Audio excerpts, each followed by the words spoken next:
Ogodo wa, Osan Ogodo, O great God, Natukuba, Akuga Bedo, Benin Obabodi, Oba Ovonramwen, no San Ogodwa, Oriego Ogo, Uwagado,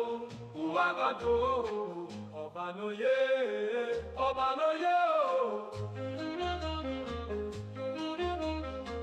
Benin Obabodi, Oba Ovonramwen, no San. In the heart of 19th century West Africa stood the Kingdom of Benin, a city of grandeur with finely carved palaces, bustling trade routes, and artistic brilliance. Oba Ovonramwen Nagbesai, the 40-year-old sovereign, ruled with divine authority from his coral-adorned throne in the palace at Benin City, a testament to the might and sophistication of the Edo civilization. The Oba was no mere figurehead. His aura commanded loyalty and reverence. With eyes sharp and posture stately, he was the spiritual and political heartbeat of the Benin Empire. His coral regalia symbolized wealth, ancestry, and the deep-rooted traditions of the Edo people. Benin was famed for its artisans, bronze casters, ivory carvers, and guilds that kept cultural knowledge alive.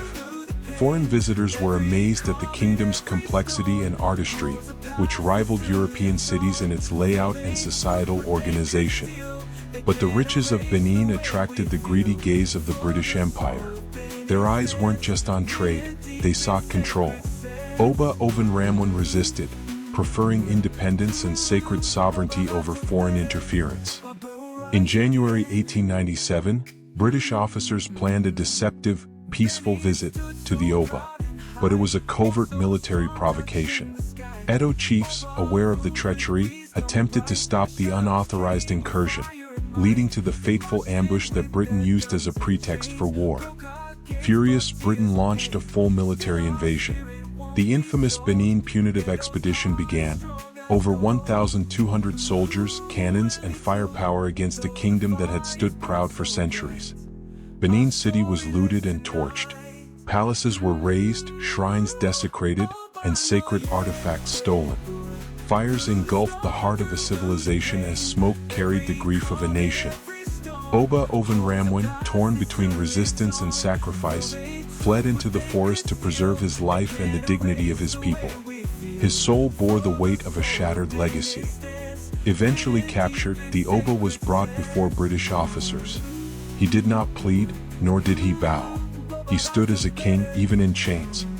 Stripped of his throne, the Oba was exiled to Calabar. There he spent his final years, his heart tethered to the land and culture he once ruled. Thousands of priceless Benin artifacts, bronze heads, plaques, tusks, were shipped to Europe. Museums displayed them, oblivious to the bloodstains on their beauty. Yet the Edo spirit endured.